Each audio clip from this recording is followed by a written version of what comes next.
And I'm joined today by... Wait, Hi. Sorry. why are you sleeping? I'm totally here. I'm fine. Oh my Hi. god. Okay, yeah, Zone. Hi.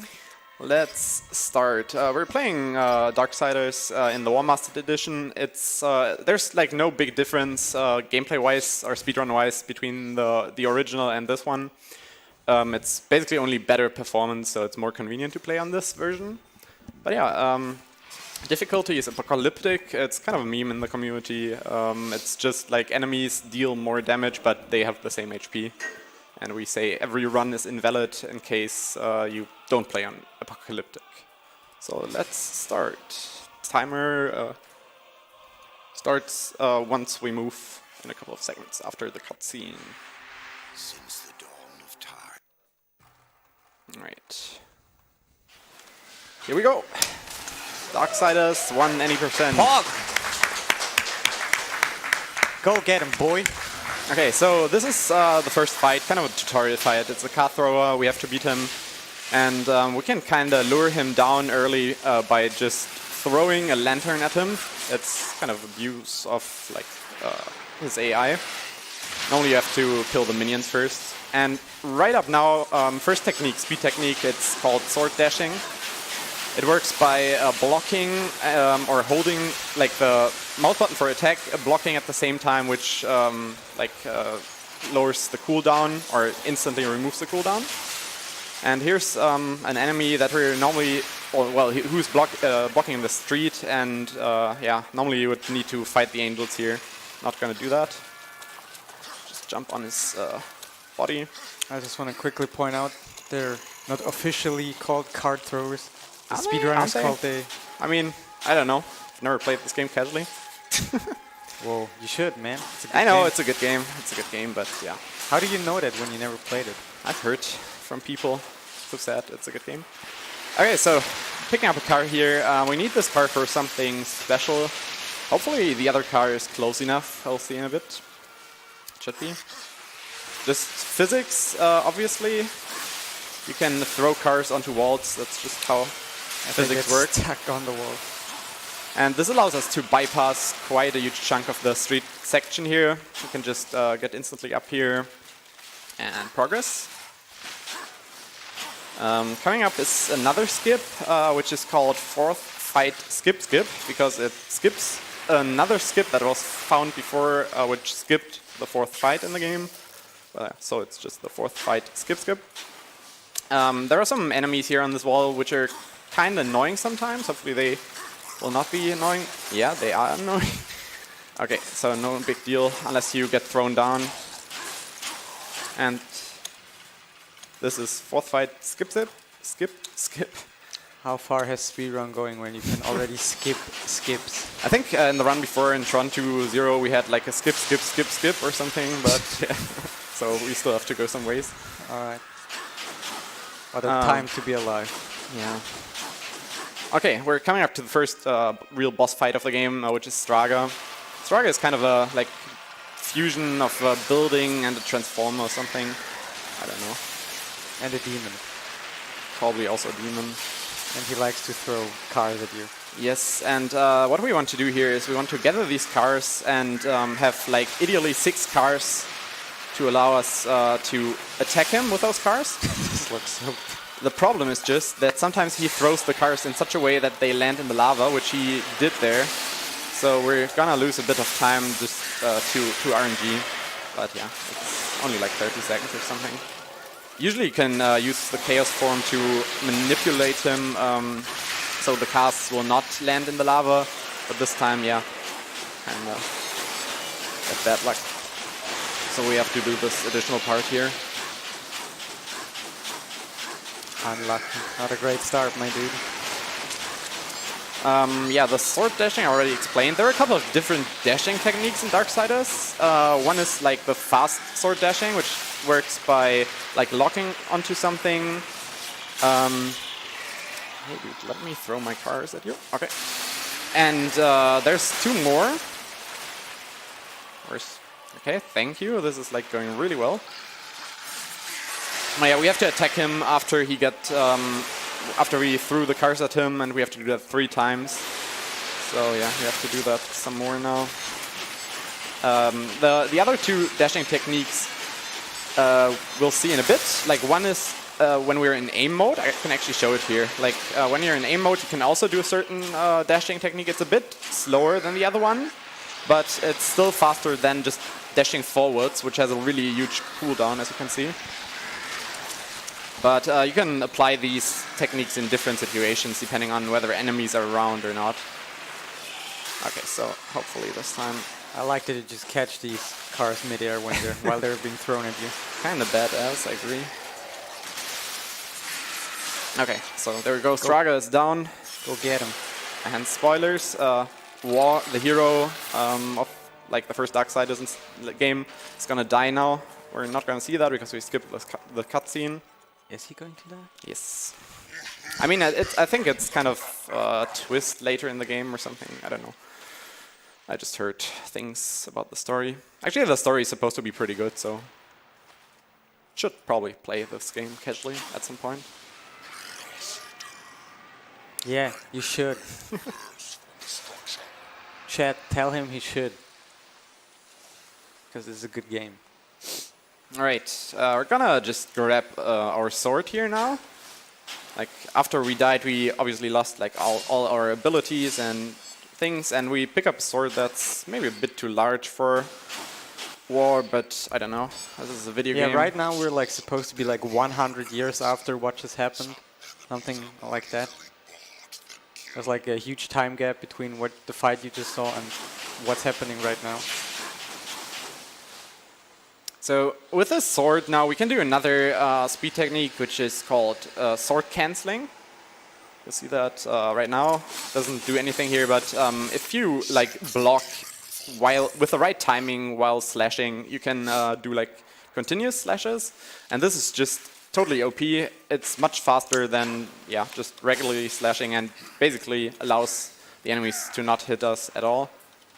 More great physics. Yes, hopefully you can get on this car. This is a bit high. Okay, that works. This bypasses like a little section here. It's no too big skip, but it's pretty neat still. Now, there's an elevator which fell down, and we're gonna skip another small section here by going onto this pillar and just jumping up here. Not even a glitch. So this wall is a bit finicky. Sometimes you get thrown off, but if you line it up correctly, it shouldn't happen. Right. Nice self-jinx there, dude. Okay. And this leads us to the next mini-boss. First we have to defeat some minions here, and we're going to do that by sword cancelling here. Yeah, this is going to look pretty cool right here. Also, you might hear me like tapping, maybe. I don't know if the microphone picks it up, but this game has some quite noise-intensive speed technique. Yeah, you should be able to slightly hear it. You're gonna hear some more noise of another technique later, which is like much louder still.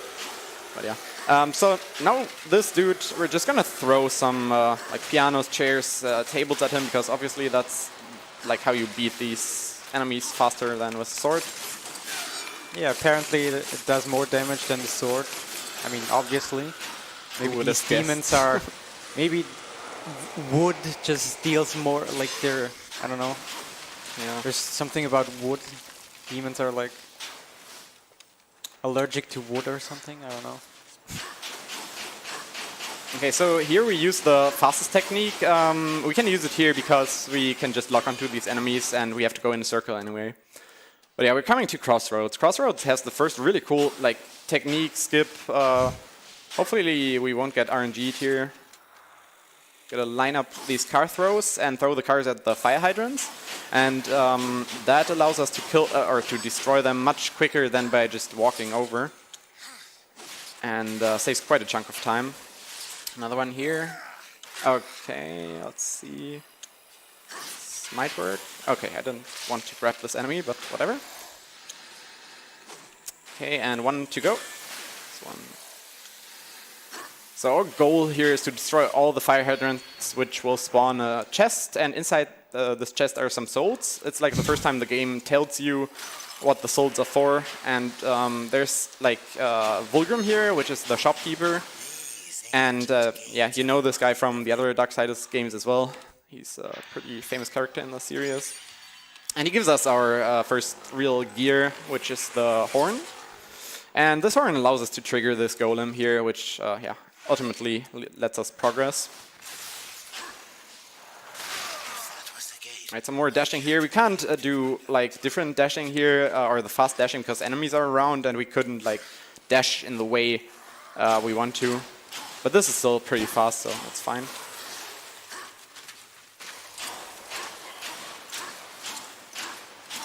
Another thing to know about the speedrun is that we're just like sometimes you might be confused how I actually navigate the areas, and basically you want to look at the minimap. I'm looking at the minimap like 80% of the run. Otherwise, it wouldn't even be possible to like keep an overview of the situation. All right, this is the general. Kind of interesting fight. You can lose a lot of time as a beginner when you're learning this run, because there's a lot of things to optimize. For example, that was kind of a mistake. I didn't slash him fast enough. Now he's gonna spawn some minions. Just gonna hope that... As a general does. Yes. Just hope that these minions will not be jerks. Because we wanna like kill them all at the same time with our horn. Or not horn, the ground pound. I don't know like how it's called. But yeah, okay. So just do that, I guess. He'll spawn 4 more before we can actually fight him. Okay, that worked. Got him. Now we're gonna block him and attack him ourselves. Come on. You want to dodge these attacks by jumping or blocking. Okay. So why I'm not using these finisher moves is because I want to get more of the resource wrath. Or actually, no, it's just we want to get more souls, and you don't get as many souls if you kill them with the finisher moves. So in certain areas of the game, we're not gonna kill the enemies the fastest way, just to get more souls, which we use for buying stuff later. For a general, that guy was pretty weak.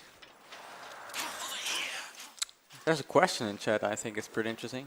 Can the slash be done with the controller? Pretty sure theoretically it can be done. It would just be really finicky and hard because like the inputs, while it might sound like mashing, actually they're like insanely like precisely timed inputs. And it would probably be really annoying to do them with the controller buttons or try that. I think we had someone try to do the speedrun route with the controller and I think it worked, but it's just, yeah, painful. Painful and not fun. Exactly. War. War never changes. Oh wait, that's the wrong game. Wrong game. Okay, so I'm gonna buy an ability actually right now. The only real ability I think that we are buying in this run. Some dialogue here by Vulgrim. It's like, I don't know, we can't really skip this. Sometimes you don't get enough souls. There's like a slight chance that enemies will not drop you enough souls, so you have to grab some souls from a chest nearby. But yeah, like here, I'm pretty sure we have enough. Give me a second. Yeah, 200. You need 200. Now we're gonna save and load because in some situations, saving and loading will put you in a different spot, actually like triggering stuff automatically. So this is really neat here.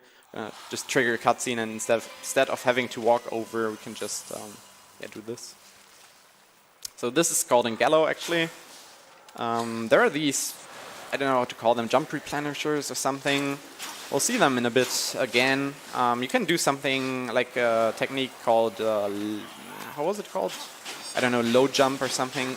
It's frame perfect trick, but it would be really risky to try it here, and it would only save like half a second per jump replenisher, because you wouldn't get like an as high boost as I just did here. Okay, here we're gonna abuse some invisible geometry, jump around the corner. Now comes lava skip. Hopefully it will work first try. So we just want to stay near the ceiling here, because that will then trigger an autosave, or another loading thing, which will put us to the choking grounds, which is a fitting name for this section. Hopefully we'll not choke this time, because we can lose a lot of time here. But yeah, we'll see. Some more dashing. Don't jinx it, man. I shouldn't have mentioned it to start with. Don't worry, you'll be fine. I trust you. And we're gonna go out of bounds now. First real out of bounds in this run. It's actually a pretty cool section. So yeah, first we have to load an autosave, which will kind of prevent a semi-soft lock. And we go to a certain spot, and from there we can, with a like quite precise jump, we can get out of bounds. Up here, it's called a house jump or something. I don't exactly remember. And here we are getting our first shard of the Armageddon blade, which you're totally supposed to collect right now. Yes, absolutely. You don't even know what the hell the Armageddon blade is currently, but just collect the thing and just figure it out later. It's totally fine. Don't worry about it.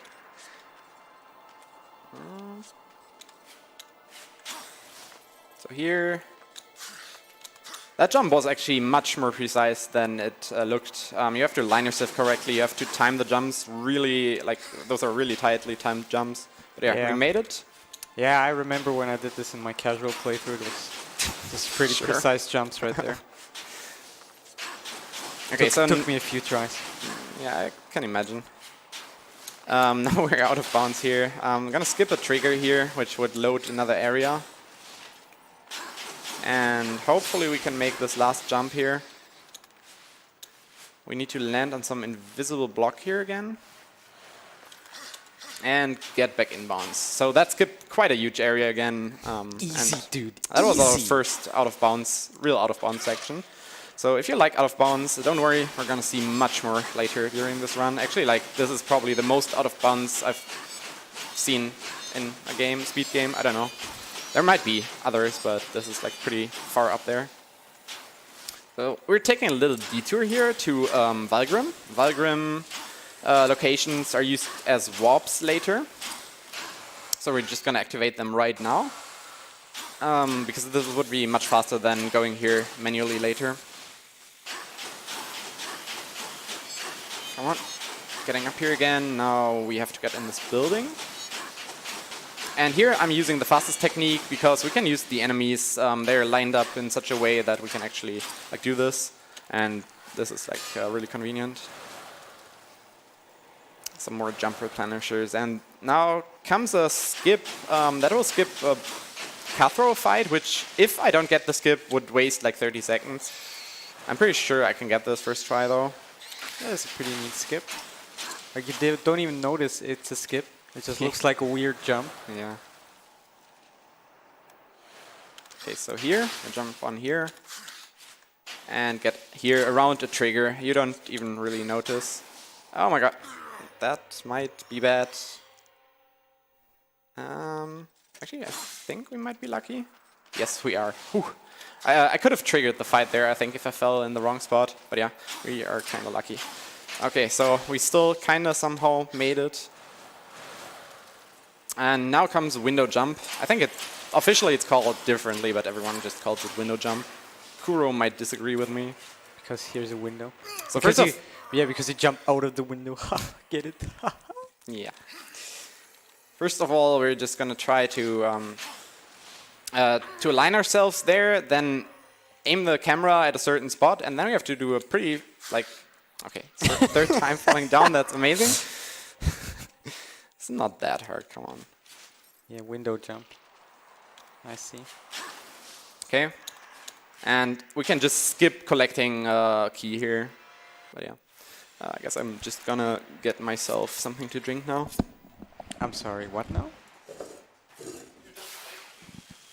I'm sorry, what?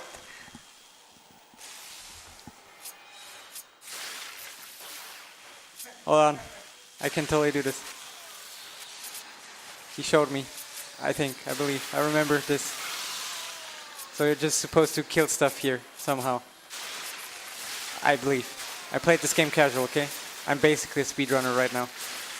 Right? Right?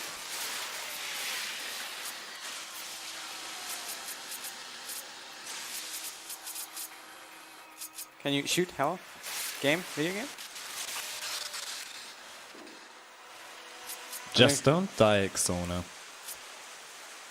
Just don't die, forehead. Am I right? I think I got this. Alright, perfect, thank you. No, go away. I'm the speedrunner now. My game. No? Then don't walk away, dude. Okay, I guess. So, thanks, Xone. Yeah, this is an auto-scroller. It's about 7 minutes long. It's pretty annoying. It's like one of the only real downtimes during the run, which you cannot skip. And theoretically, there would be a skip if we could do the main speed technique of this run called infinite jumping, which we'll see in probably like 10 minutes. But the problem is, for infinite jumping, you need actually 2 certain items, and we can't find an item with like the ability that it needs to have before the first dungeon. So if we could get an item like that before, we could just infinite jump through this segment and activate the end trigger, which would probably save a couple of minutes at least. So that's kind of one of the biggest remaining mysteries of this game. Something like a barrier skip, I guess. But we'll see. Maybe someone finds a hidden item somewhere that nobody has ever seen before. Anyway, this auto-scroller, enemies can't really do much. Like, even if someone like Xone is trying to play this. You don't really die usually if you abuse... What do you want to imply with that? Excuse me? Sir? Nothing. No worries. Everything fine. You did amazing. Thanks. Yeah. How did you know? You didn't watch. I watched on my phone. No. Alright. Okay. Yeah. Sure. But yeah, what I wanted to say is there's a glitch. You might notice here this doesn't look as it's supposed to look.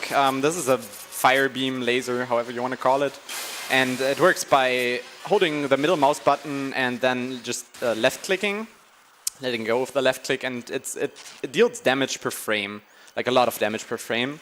And normally you're just supposed to fire these single shots or just lock onto enemies like this with the blue targets or balls, projectiles, I don't know. But yeah, this you can't really die unless you like on apocalyptic. I think you can only die if you like leave it alone for like 4 or 5 minutes or so. But yeah, we've come to the second part of the auto-scroller, which is actually somewhat interesting because there's something we can do. We have to like kill these flies, especially the red flies that are here. They always spawn in set locations. You kind of can memorize them. It's a bit hard when you learn this run at first, but you get the hang of the spawn locations after a while. And you don't want to miss red flies, because the red flies fill up your wrath meter, and the wrath is necessary for utilizing... Oh god, I might have missed one thing. The wrath meter is necessary for performing certain actions like the ground pound and so on, which can actually save time later. And since we have to do this auto-scroller anyway, we can't really speed it up, we should just try to make the most out of it and kill as many of the red flies as possible. We want to kind of fill our like wrath meter in the top left up to the like the second one up to the like third, fourth. I think you know what I mean. You don't need to kill every red fly, but I think there's only a leeway of like 2 or 3 until you can't perform the ground pound where you're supposed to do it in the next dungeon. Yeah, these pesky red flies. The other enemies don't really matter much. They just give you some souls, and we're not gonna buy much anymore during the rest of the run. I think, yeah, we're buying some potions, but we have enough money for that anyway. Can we get a red fly dance game in chat? Okay, so also these bats drop. I should probably kill them. These bats, like the giant bats, also drop wrath, so you want to kill those. And some angels in the beginning. It's kind of weird. Not all angels drop wrath, but those 2 specifically at the start of the dungeon. Not the dungeon, the cave. Also here, if you use the fire glitch, laser glitch on these stalagmites, the sound gets kind of broken. It's kind of funny, I think.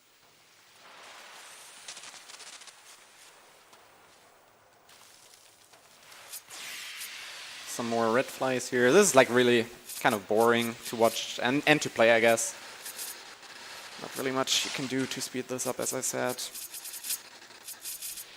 But it's what we have to like get through to get to the actual interesting part of the run. Even though like there's some really cool movement in the first half hour before this, I think. Like I really like the out of bounds part and so on. It just feels really fluid to do yourself, especially if you like get better at the game and can chain all the movements seamlessly. I'm actually having a serious question to chat. Is there, for you guys in chat who played Darksiders 3, is there an auto-scroller somewhere? Because I know there's an auto-scroller in Darksiders 2, which is not as lengthy as this, but it's still annoying in the speedrun. And I haven't played Darksiders 3, so this is like an ongoing trend. There just has to be an auto-scroller somewhere. Might be kind of same like the infinite jump, which exists in every Darksiders game. Apparently. It was like speculated before Darksiders 3 was released that there has to be an infinite jump, otherwise the game would not be canon. And yeah, would not be canon. And yeah, it was found. So infinite jumps in the different game, like in second Darksiders and third one, work differently, but they still serve the same purpose, just getting to almost everywhere you want. I actually tried to learn the speedrun of Darksiders 2 at some point, but I gave up. But I found out there's not just one version of an infinite jump. They're like, Darksiders 2 has like 3 different infinite jumps. It's like, okay. I think actually from what I heard, the infinite jumping in Darksiders 3 is pretty finicky, like really tricky. So yeah. Okay, first dungeon, Twilight Cathedral. This is actually the only dungeon that we're gonna see a huge chunk of in the route that a casual player would do this in. Because infinite jumping really breaks the game, and we're gonna infinite jump right after we get the item in this dungeon, which is the boomerang or shuriken, or I don't know how it's called. And yeah, so enjoy this non-out-of-bounds gameplay as long as you can. Because the run is really gonna get intended gameplay. Yeah, the run is really gonna get crazy after this. Maybe you will be kind of confused if you watch this for the first time.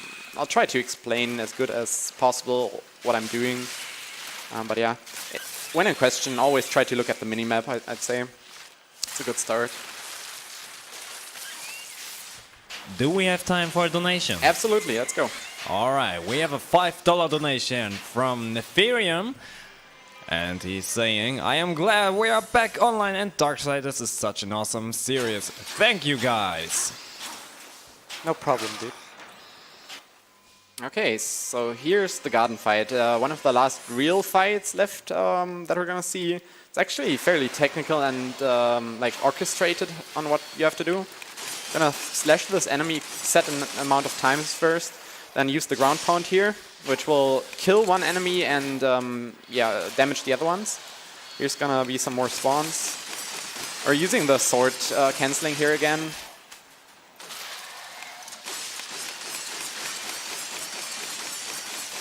And this will finish the first phase of this fight.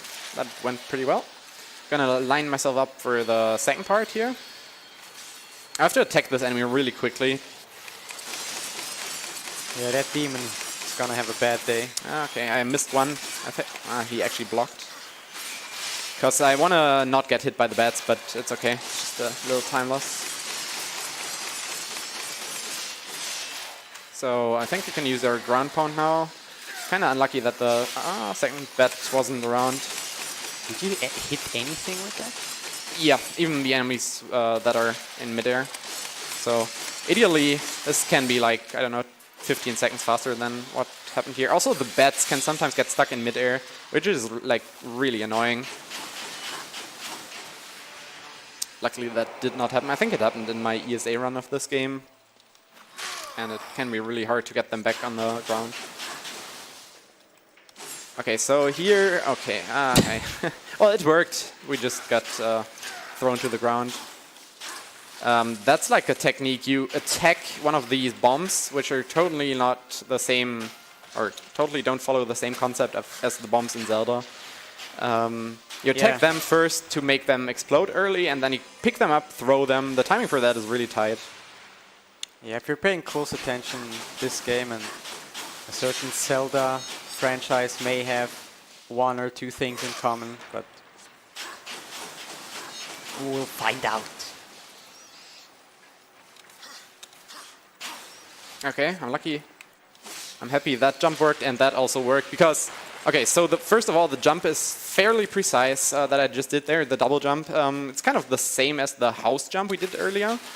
But if you fall down there, you have to like go all the way around again, and that wastes about a minute and is really annoying if that happens. So glad that worked. Also, what I did afterwards was another fast bomb, which is really risky if you don't do it well because you can easily get thrown off the balcony as well. So good that that did not happen.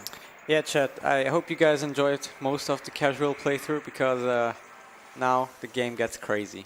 All right, we are getting the boomerang, I guess, now. That's a shuriken, man.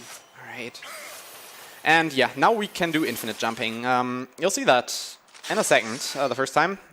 Infinite jumping allows us to, as the name implies, chain multiple jumps after each other by canceling the cooldown. And this is actually a fairly... Oh my god, where am I? Game? I got thrown out of bounds. I'm just gonna reload because I don't know how to get back inbounds there. The enemies kind of threw me out of bounds there. Maybe you would have known if you played this game casually. Sure. But yeah, for infinite jumping, you have to press jump, the jump button, plus the gear switch button at the same time, followed by using the item and then jumping again. And you have to do that like for every infinite jump. So you have to do like 6 button presses in a fraction of a second and chain them over and over, which is why this technique, like a lot of people who learn this run are really annoyed by this technique, and it's like really finicky to learn. But it's like really nice. You can get everywhere. Right now we have the horn, which is kind of meh for infinite jumping because it has still has a cooldown. Later we get another weapon which allows us to do much faster infinite jumps, and it's just much more fun. But yeah, we're just gonna go underneath the floor here and activate the trigger to get back inbounds and go to the boss. Yeah, this is totally fine. Just the camera and everything you see, everything is fine. Yeah, game's fixed, by the way. Got a dash up here. And this takes us to the first boss, Tiamat. And Tiamat is like it's a fight where you can lose a lot of time if she hits you later. So for the first part, we just wanna avoid her dashes through the arena. It's not really hard, but afterwards we have to block her attacks, attack her with sword canceling, and it's kind of yeah, annoying to learn this fight to do properly. The sword canceling, as well as the sword dashing and everything, you'll get better over time. It's just the muscle memory will like yeah, become more natural after a while. And if you start out, you shouldn't try to mash, because mashing will not get you far with these techniques. It's like really well timed, and it's just you have to do that over and over again, and then you get the muscle memory for those techniques down. But yeah, Tiamat is just gonna dash around the arena. It's pretty much always the same. Like it's 3 dashes. Afterwards, we can attack her again with the bombs here. The bombs have to be enlightened with a fire. Ideally, we want to just throw the bomb through a fire, but she's not always gonna position herself in such a way that we can actually do that. If she doesn't, we just use our boomerang and come on, wait. And attack it. Come on. Okay, gotta get closer. Tiamat being annoying, kinda-ish.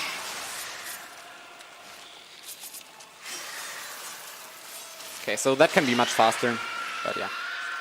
Okay, now comes the sword cancelling part. We have to attack her a lot of times, and she's gonna dive down, do other attacks quite a couple of times, but we can block them with the right timing. And you really want to block those attacks, because if you don't, you will get thrown off pretty, as you can see there, and then she will attack again if you're unlucky, and you can lose a lot of time like that.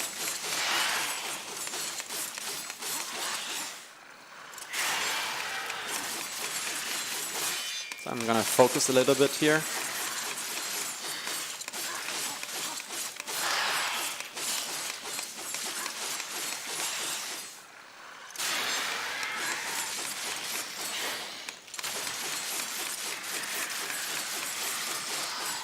Clicking intensifies.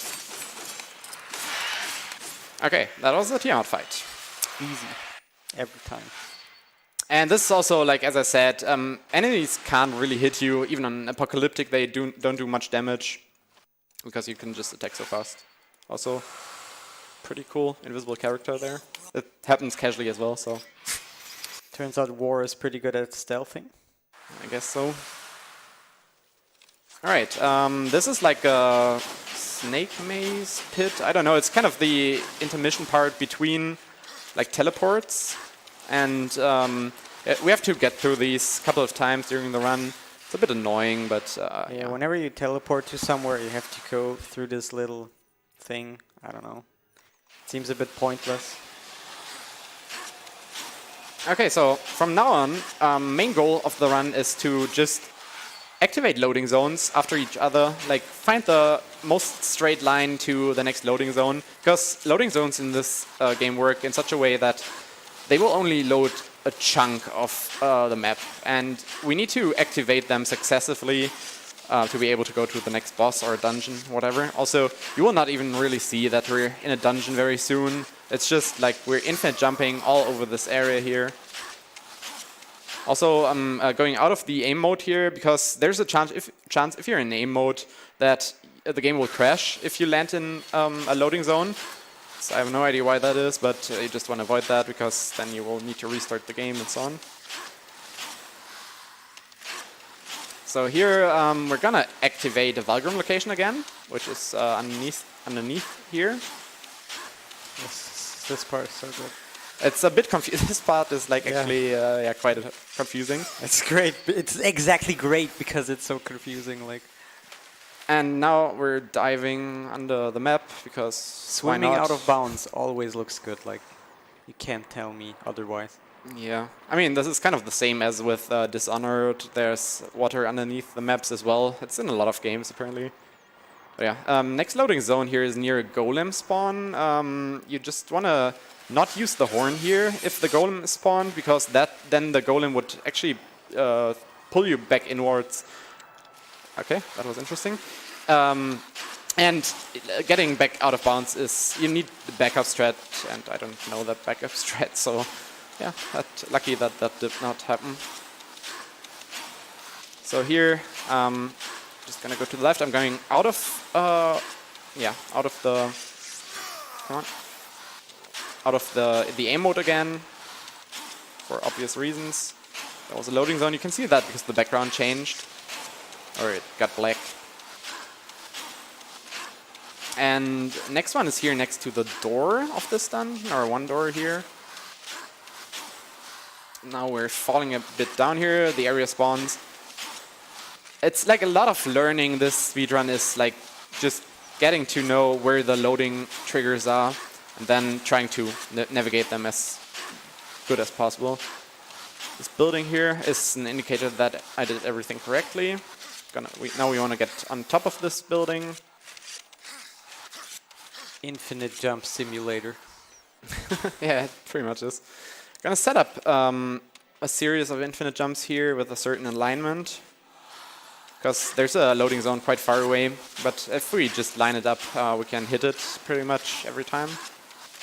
Yeah, if you just saw there in the background, for some reason, doors are always loaded. Or they're like, as you can see here, they're just being mid-air.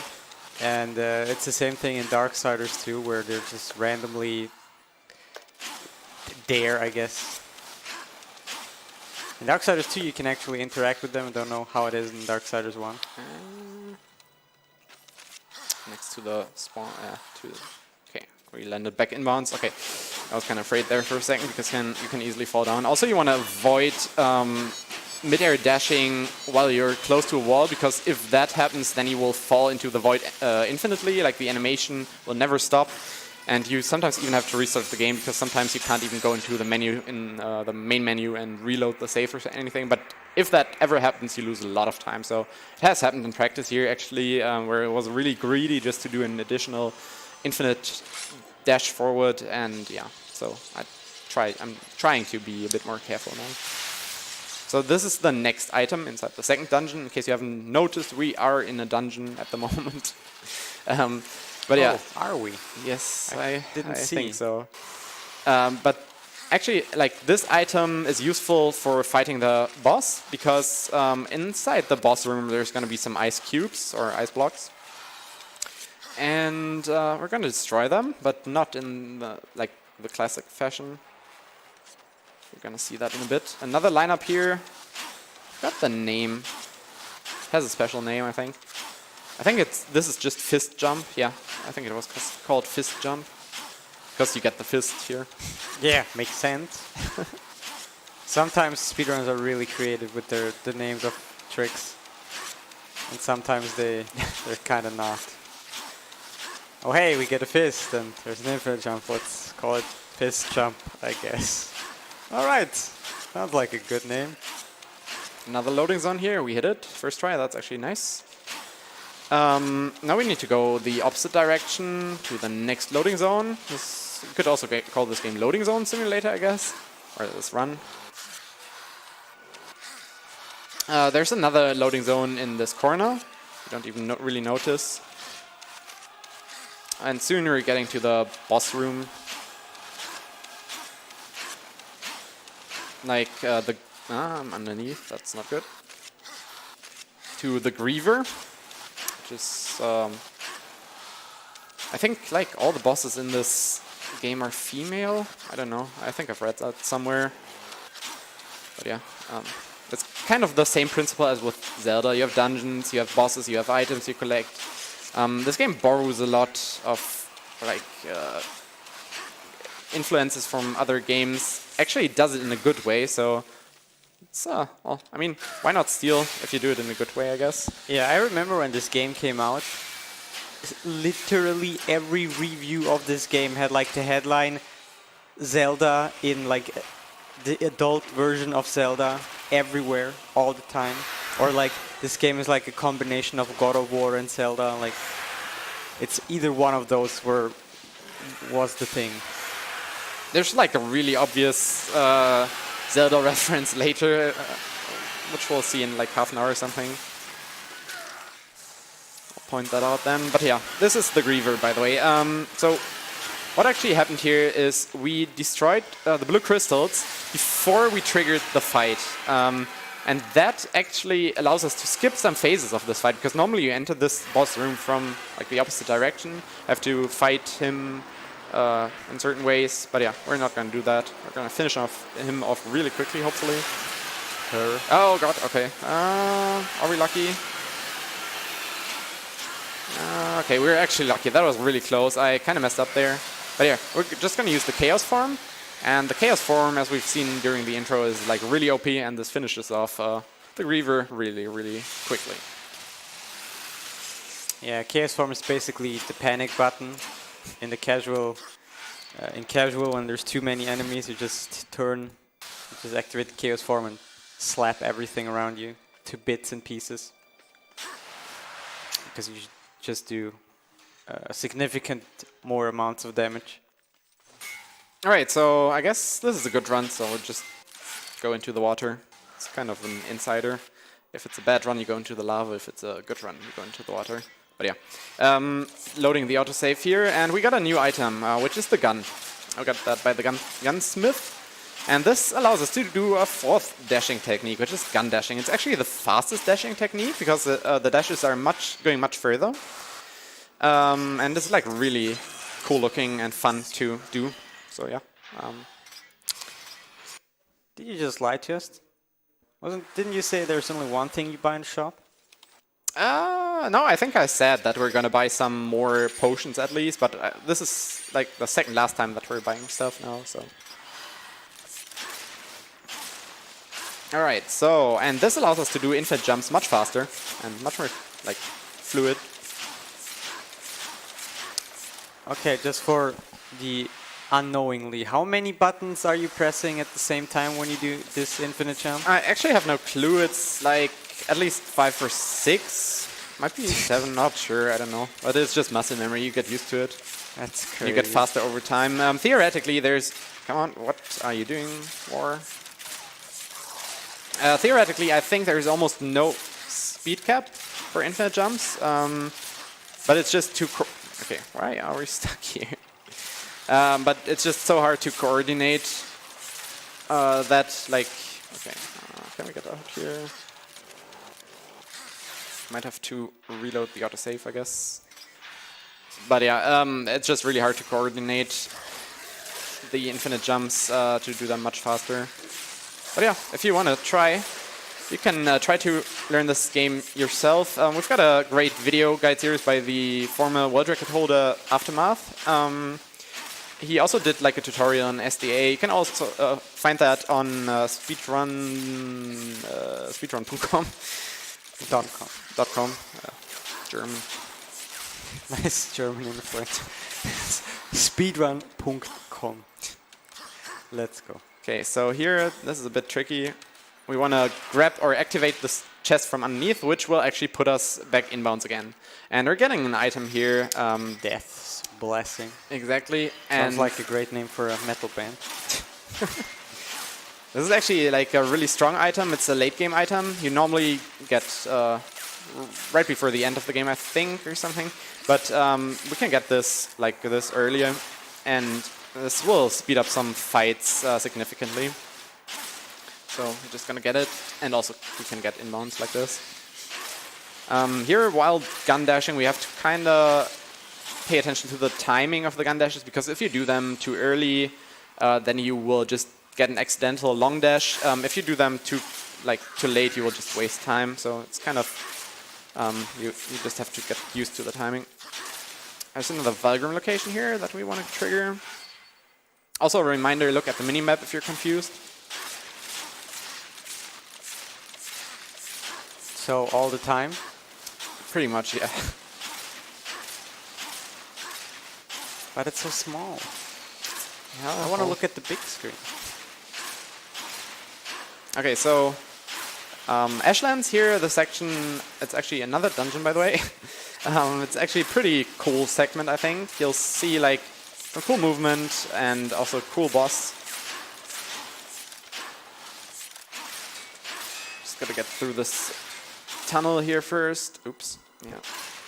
There's an enemy here at the ceiling. Gonna shoot this enemy to not get like eaten by him.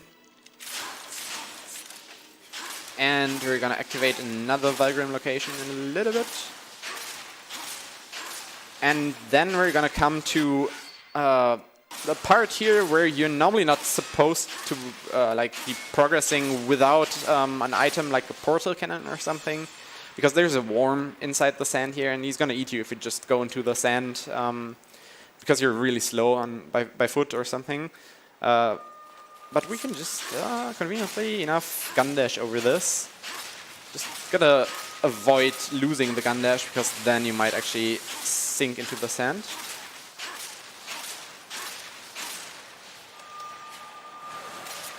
Fun fact, if you shoot while at the top, like at the apex of a jump replenisher, then you get some extra height for whatever reason. Okay, so this is like the longest infinite jumping segment of the game. It's actually quite like hard at a certain spot, because you need to like one loading zone trigger is pretty finicky. Let's see if we can get it. So first we have to get on this bridge here, walk backwards a little bit, then get up here.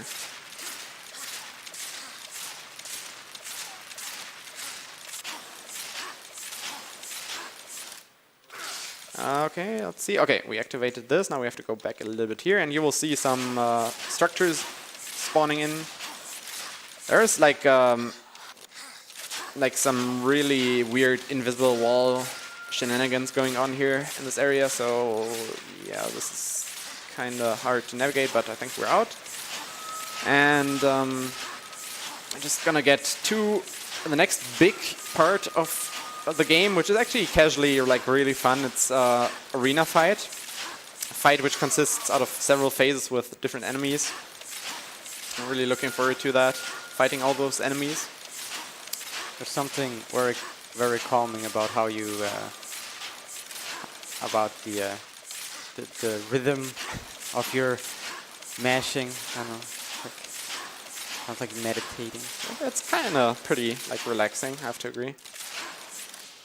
Okay, so you see, we loaded or we landed here in an area, and now we're gonna go in the big arena fight.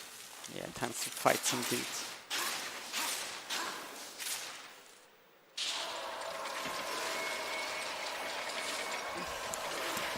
Oh yeah, I remember this part in my casual playthrough. Did you like this arena fight when you Yeah. played it casually? I think like a lot of people did. Yeah, when I saw this first, I was a bit confused.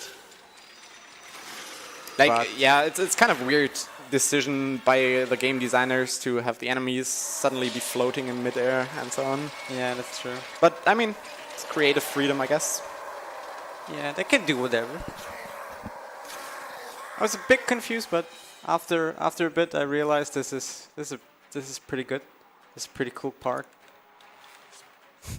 But yeah, okay, let's clear this up. What's actually happening here is by triggering the loading zones in a certain order and way, we avoided loading the arena itself, but the enemies, the entities other than the level structure are still loaded in, and they will just fall down here.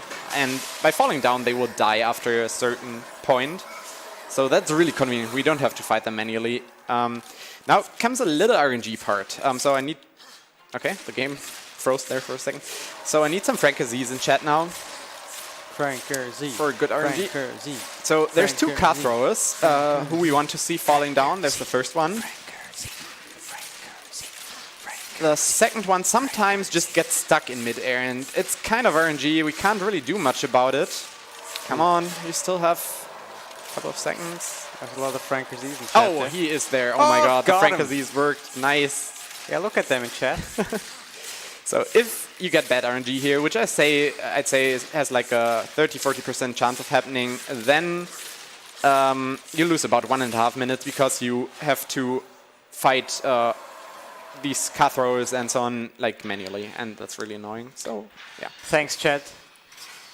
Couldn't have thanks done chat. it without Yeah, you. agree.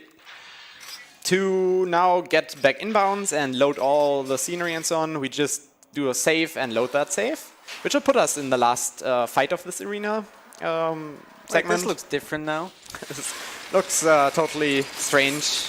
Yeah, where's my void? But yeah, we can't skip this part because we actually need to do like an end trigger thing here, like a finishing move, and we can't do that from out of bounds, unfortunately. So this is the first part of the last phase. Now Get dunked. now some general or something, I don't know, his name is gonna appear. We're giving him this little sword.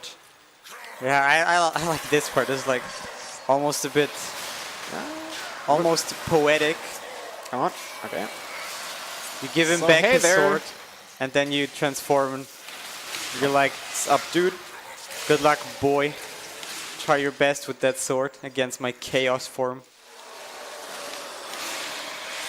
And now we will finally get the item of this dungeon, which is this horse whose name I forgot. Do you know the name by chance?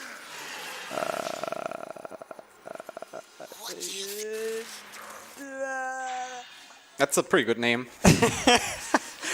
Ah, dude. Somewhere in the back of my head. Yeah, maybe you'll like find it. Yeah, somebody in chat will point it out before I can remember. What's it? This dumb horse. It's kind of like I don't remember. almost remember it, but yeah. So I saved again and loaded again there because that opens the door, despawns the enemies. This game is kind of weird with that, like it doesn't really want you to actually finish all the fights and so on. Also, this game has another quirk. Also, did you just like assume a horse is an object, an item? I would never. But that's what you said. But yeah, here, during some cutscenes in Darksiders, you can actually infinite jump. Or, yeah, you can do things. I have no idea why. Also, no worries, the horse is gonna be alive. It's gonna be fine. So in this part, we wanna trigger another loading zone, which is kind of tricky because there's 2 loading zones kind of adjacent. So you kind of need to infinite jump in a pretty precise way there. You saw that when the screen went black. This should have worked. I just need to get back inbounds. Where's the hole? It's like a hole through which you can get back inbounds again. I'm not finding it. I'm gonna just take this one. Chat, I'm disappointed. Where's the name of the horse? I'm googling it. Ruin. There we go. Ruin, yeah, right. God damn it. Should have known. War and Ruin. Of course. Like the best couple.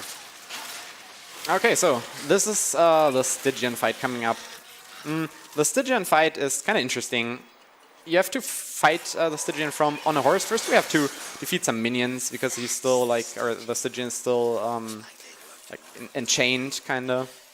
I don't know the story behind this because, as I said, I've never played this game casually. But yeah, after we defeat these enemies, he's gonna get freed.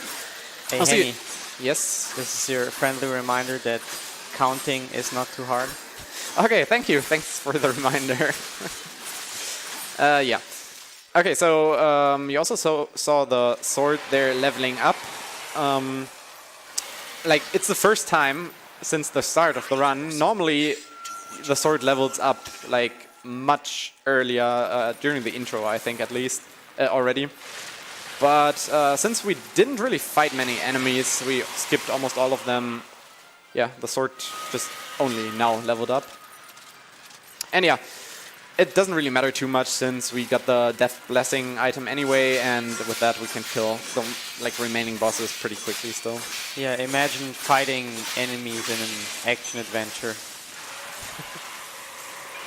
Okay, so we had to get rid of the Stygian's helmet there, and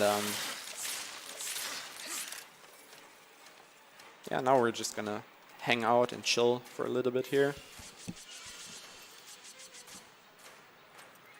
So there's some small worms which are gonna spawn, and these small worms you normally have to fight or fight from your horse, but there's actually a faster way to fight them, which is by having them collide with your X and Y coordinate. And since we're like in midair here, the enemies, like the worms, can go underneath you, still hit your X and Y coordinate. They will then despawn.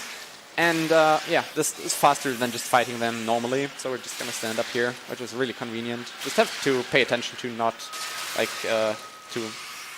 not. Yeah, this would be the perfect lose the time for focus. you to get a new drink, I guess. It's not that long, so. But you still have, as I can see. I'm not gonna take the risk. But yeah, as soon as the HUD spawns or is shown again, we can fight the worm, like the Stygian, again. And then it begins to get a bit tricky. Okay, come on. Ooh. Oh my god, no.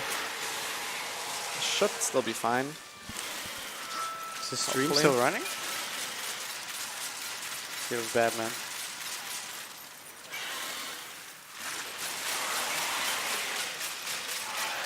So here we fight the Stygian by shooting him. Now he's gonna like charge at us.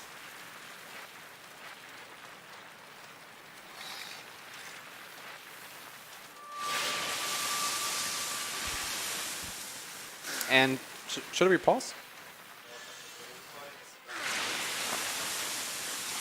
All right.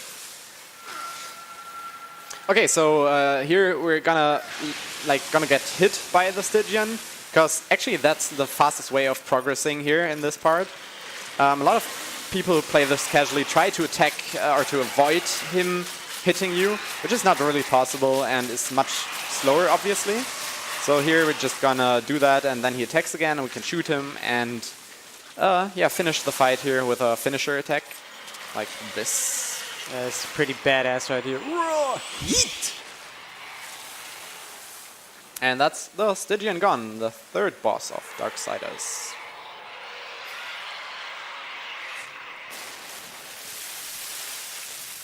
I don't understand why people said this is like adult Zelda. There's like...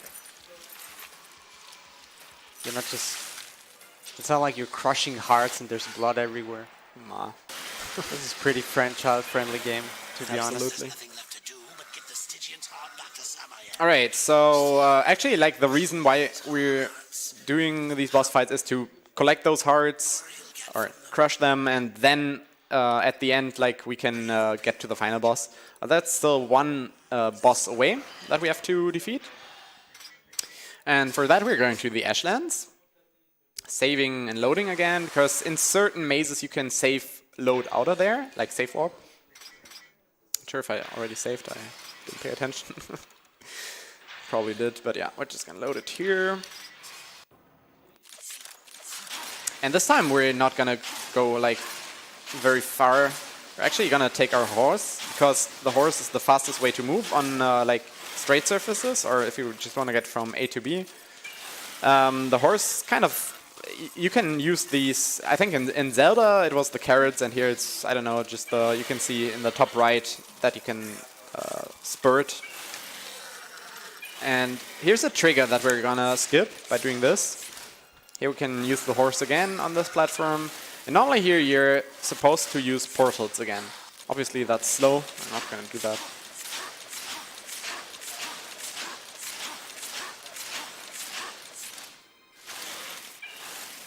And actually it's pretty chill here to ride with the horse. It's like kind of a downtime before you actually fight. you can you have some collect your intense thoughts segments. Yeah, right.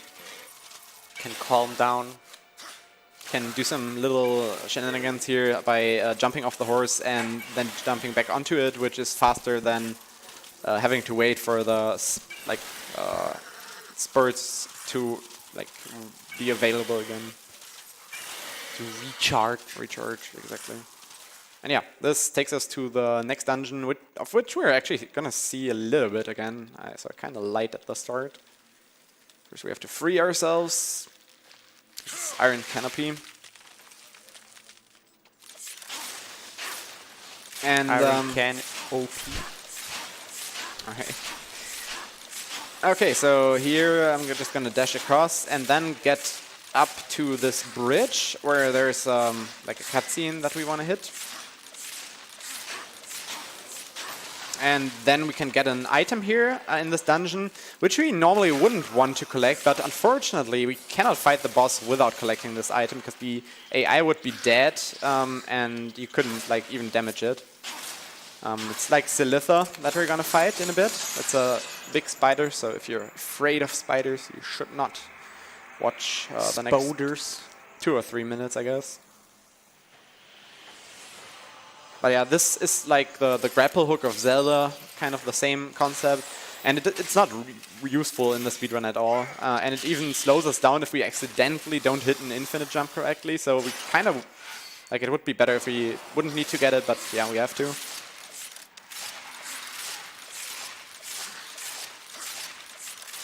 So now we just, after we got that item, we can just go to the boss room, which is kind of far across here.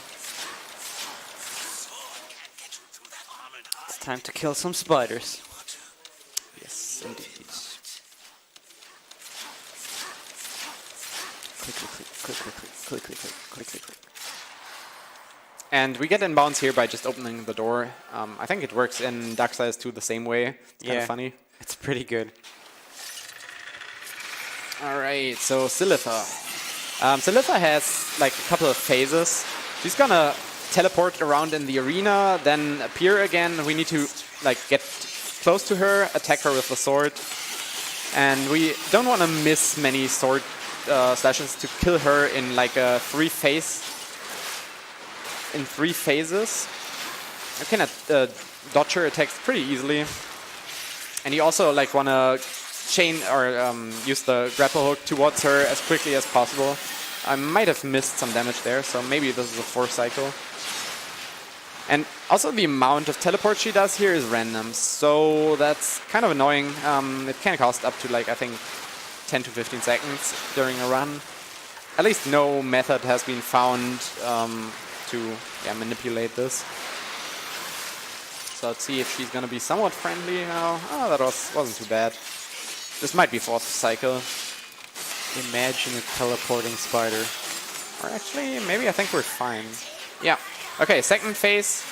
But this phase, like, it's boring. So we're just gonna skip it by just infinite jumping up there. Yeah. While the cutscene is going on. Yikes. That's brutal. Looks cruel. Conveniently, there was a spike underneath the arena. Good guy level designer. Good guy level design. Thanks for putting a spike right under the boss. So the boss gets spiked. Alright, so we got the last heart. Or we crushed the last heart. And now we just have to get back to the Watcher, I think? No, was it the Watcher? No, I always, as I said, yeah, I don't know the characters too well. But yeah, we have to deliver all the hearts and then we can get to the last couple of bosses, which we couldn't progress to before. Yeah, there's a good comment in chat, by the way. Shout out to Tech, who's trying their best. Yeah, I agree. Thanks for putting up this marathon, and like, it's insane at this time, night shifts. Really big props to them. Yeah, for all your non-European viewers, for us it's currently 7 a.m. Some of us had to stay awake, and some had a decent 2 hours of sleep.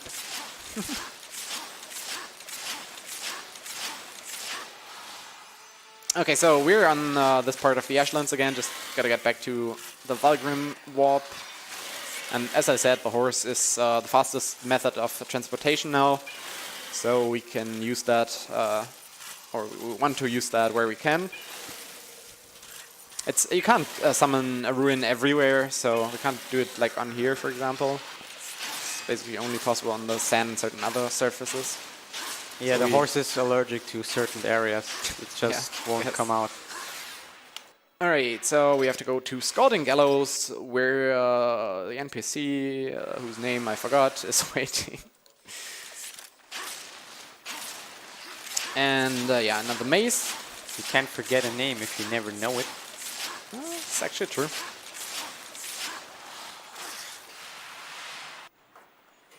Yo, can I recommend something? Sure. Play the game casually. I think you already recommended me to do that. Once or twice. Noted. I think you mentioned that already. Yeah, I think the point of... I just remembered now. I think you kill all 4 bosses to summon this guy who was like sealed away.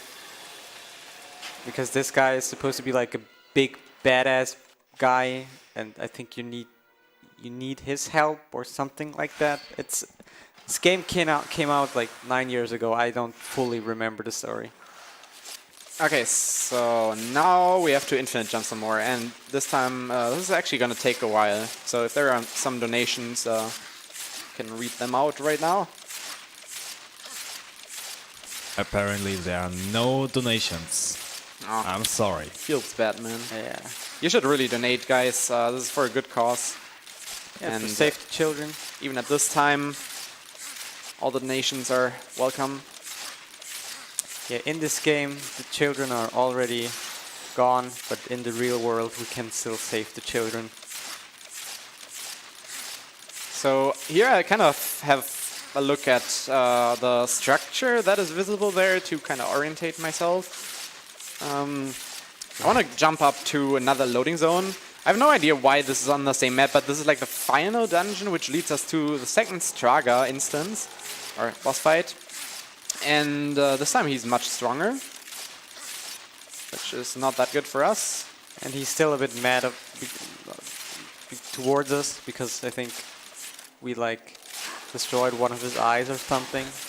I mean, he killed us afterwards, so...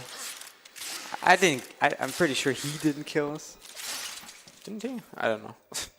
Yeah, not that you would know. Shots fired.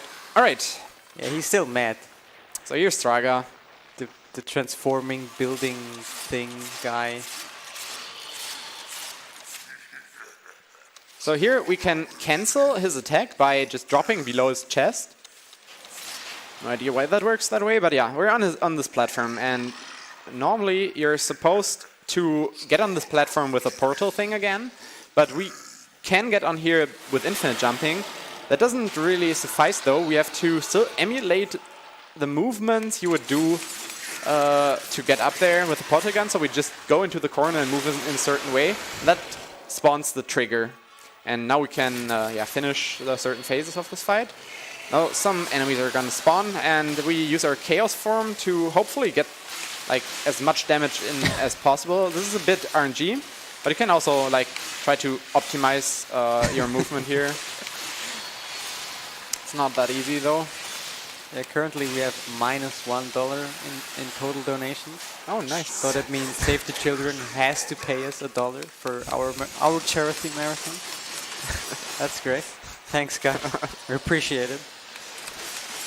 Yeah, we overflowed the donation counter. All right, that was a pretty good first part. Now we have to do the same thing again. We have to wait like for 2 of his attacks. We cannot skip or reset his attacks here. So we just have to float up here with some infinite jumps and wait for the second attack. At a certain timing, I can get on this platform. Get in the corner again, do the movement thingy. And you can see like I get the prompt, the action prompt, and we can do this again. It's basically rinse and repeat. Just some different enemies will spawn and so on. Yeah, this is such a weird weak spot for a boss.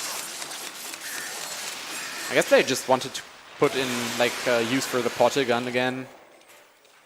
But yeah. Now some angels are gonna spawn. These are actually a bit tougher than the other enemies. Also more annoying because they will like go float in midair sometimes, and you have to hit them in a different way. But yeah, it's still. And they spawn a bit random, right? Yeah, enemy spawns are random here. Can't really manipulate them. But now we transform back. Do we have time for a donation? Yes, go for it. All right, we have a $1 donation from Anonymous saying, "Saved? Monka S." That's the spirit. As you saw there, like sometimes they're in midair. Was that $1 donation to counter the -$1? I think. Thanks for the effort, though, guys. Okay, now the last time we have to like attack his weak point.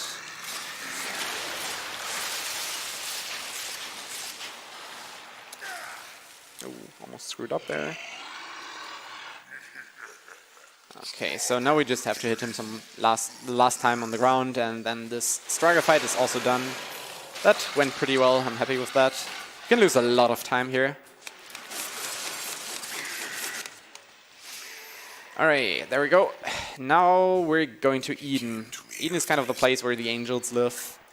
And gonna have some talks here, get an item, do like the thing I talked about. Some serious talking right now. So, yeah, we have to face ourselves. Face yourself, Horseman. Nah, Or you not just really in the mood for that today. yeah, or you just don't.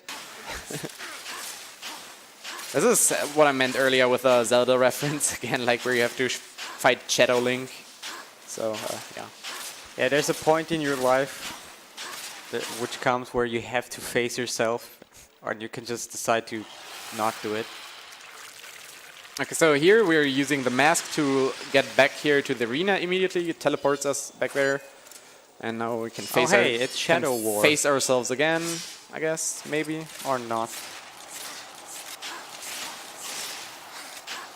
You're supposed to fight your inner demons, but I guess we'll just keep them for the moment. Yeah, I like them. I grow to like my inner demons, so we'll keep them. Alright, so we faced ourselves easy every time. You mean you ignored yourself? I guess so. And now comes the very fun part, a very fun like sequence of things we have to do now, and that is collecting Triforce shards, Armageddon piece shards, whatever. Yes. It's Zelda Finally, again. I can finally say it. There was a comment like, I don't know, half an hour ago comment, which was like Darksiders Infinity War. And it's so good.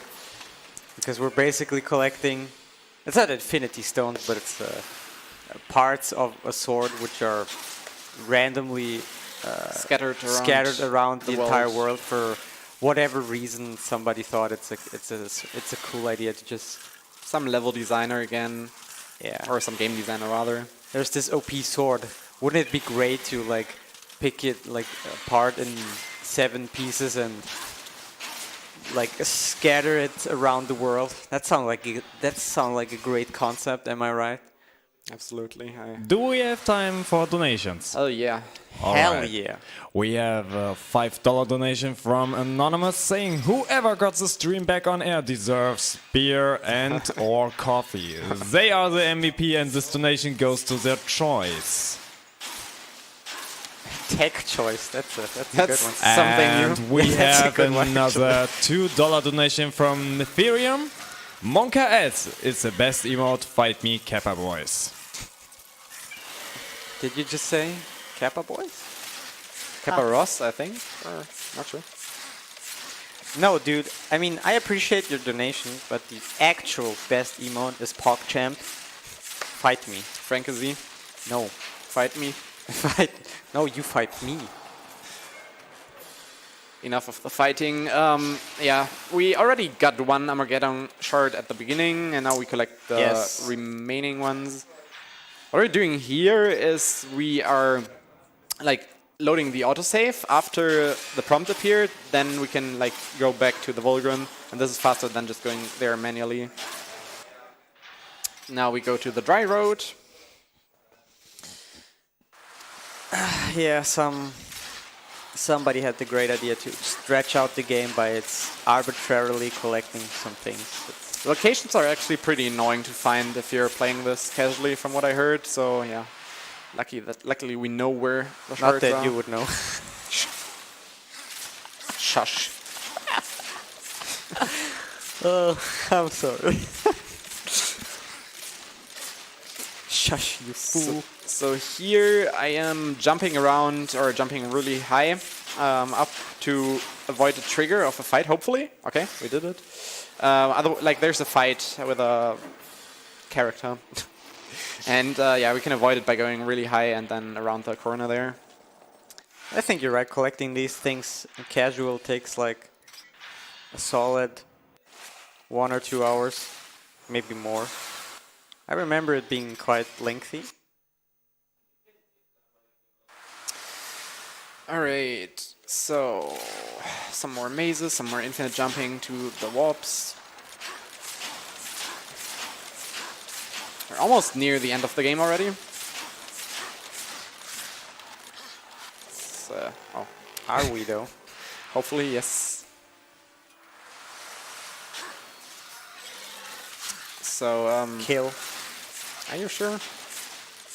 always. Alright, so Xone just decided that these poor animals should be killed. To follow his suggestion. Sorry. The entire Earth is like pretty much dead already, so at least be consequent. Okay. So do we have time for another donation? Yeah, sure. Alright, we have a $5 donation from Drunken Shoe. Sorry for not being on couch, I was hacking that. No worries, dude. That's okay. So I have more time to talk, so it's totally fine. I appreciate that. I'm always in for me being able to talk more. Not sure if I appreciate that myself. Well, you allowed me on couch, so Dang, mistakes were made. mistakes were made. Nah, you're doing a great job. Thanks. Anyway, this was the second last chart. You're doing a good job as well, by the way, buddy. Thanks. Alright, enough of the nice talk. Let's get Yeah. the last chart. You're actually not doing great. No, just kidding.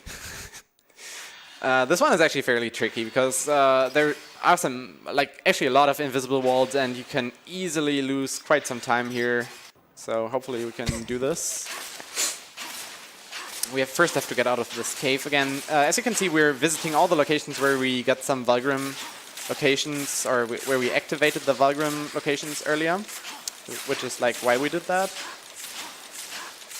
Now we have to fly here in a certain way to avoid kill planes. No. Okay, it's Good job. No big deal. It's just time loss. Forehead.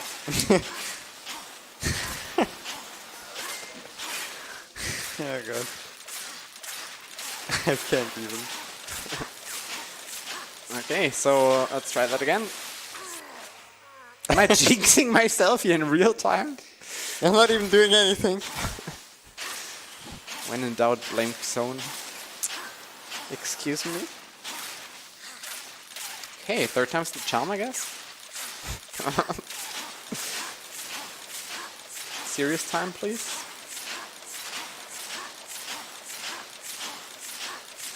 So you don't want to get too close to the building here, otherwise you might trigger an autosave that you don't want. So we're trying to avoid that. Jump replenisher up here. Okay, let's not do that. We'll just mess it up. Just get up Yeah, here. you just wanted to point out there is one, but you don't need to use it. Yeah. Alright, so last chart, and funnily enough, we can load the autosave here immediately without waiting for the prompt. I have no idea why that is, but it just works. With the other ones, like, it's probably the last one for which it works, but with the other ones, it would have reset the item item receiving status or something.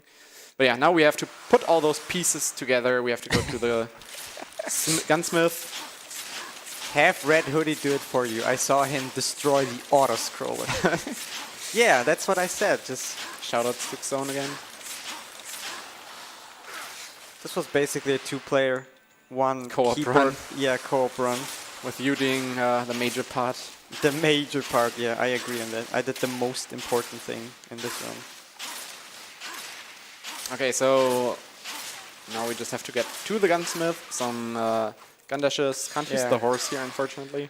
We collected all the Infinity Stones and we just need to put them into the gauntlet. I mean, we have to build the sword. Wrong universe, I'm sorry.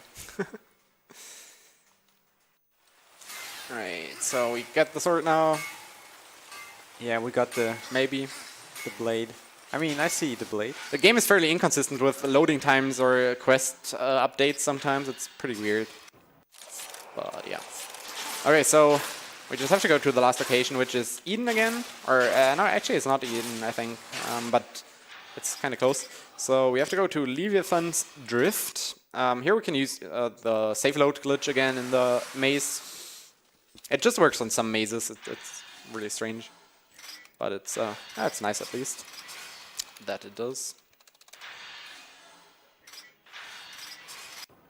And we can fight the last boss, which is the Destroyer.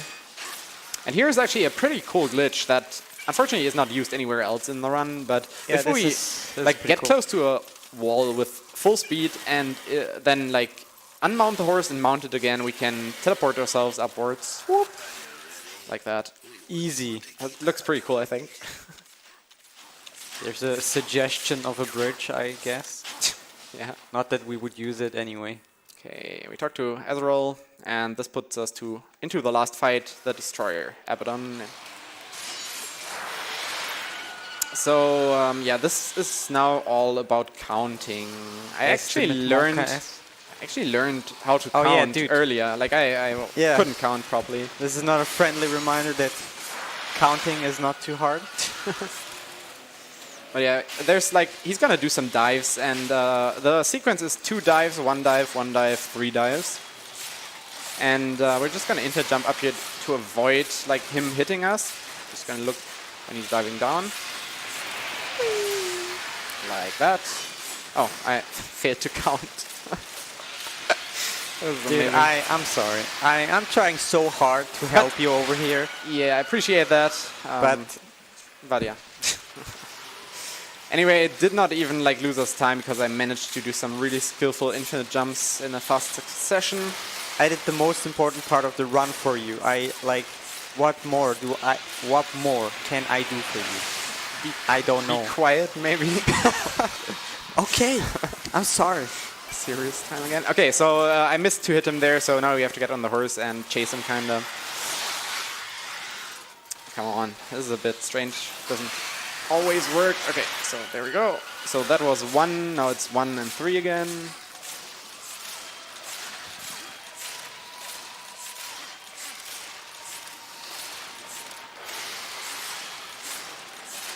Unless I miscounted, but I'm pretty sure even if I miscounted and Xone knew it, he wouldn't say anything. Because, yeah.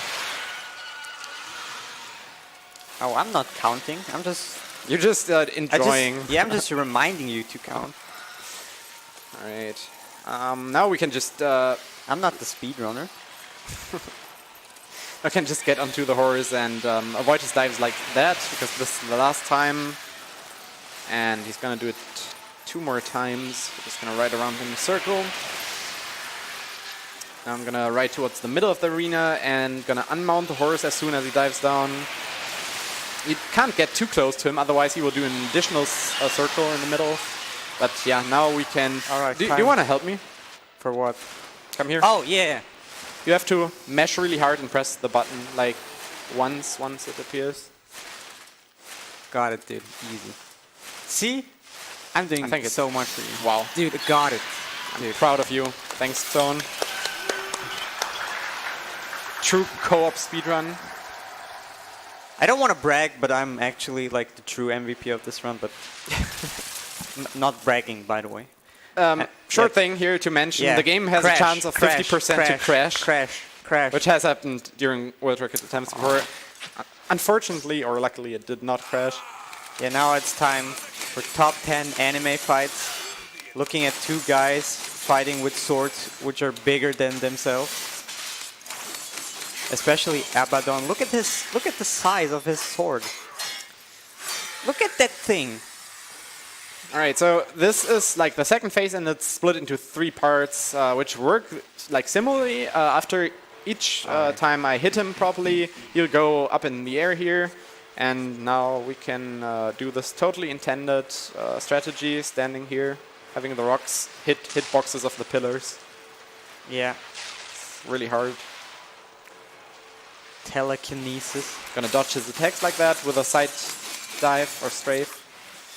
And he jumps up in the air. Second part done. Huge ass katana. Now he's going to do the same thing, but the variation is going to be I can't attack him too early after this rock phase, because then he would teleport around the arena, and that costs a lot of time, and also there's the chance that he will like kill you with 2 or 3 strikes. So nice you really aiming, want to avoid that. Yeah, he's a pro. You're just standing there. Wait. Attack once he grabs his sword. Block wait again. Gonna say that just so I remind myself. Okay, he attacked me there, but we can now I'm ready for time. Finish him off. Yes, perfect. And time is once like the cutscene starts, basically. So 1, 2, 3, and that is time. So yeah, that's Darksiders. Any percent POG finished in a bit overestimate, but yeah, that's fine, I guess. Expected. Yeah, I mean, I'm actually kind of happy with this run because I didn't have like many big mistakes. You can easily lose like 2 or 3 minutes if something really bad happens in this speedrun. But yeah, I want to give some quick shout-outs to the community. Most of all, Aftermath, without whom I would never have probably picked up this game. He basically did a prize money challenge thing. And he really encouraged people to actually learn this game. He made some great tutorials, video tutorial and like a written tutorial. So if you want to learn the speedrun, you can do so by going to speedrun.com, and you can find it in the resource section. Also, we have a Discord that you can join if you want to learn any of the Darksiders games, and we're going to help you if you have any trouble. Then there's Kuro, like he's a really great German runner as well. Shoutouts to him.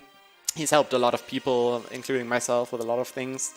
Then, who's there? AFox, obviously, I have to mention. AFox did a lot of the routing of this game, finding glitches, tricks, and so on, and he's like an incredible glitch hunter, router, and yeah, so also speedrunner, obviously.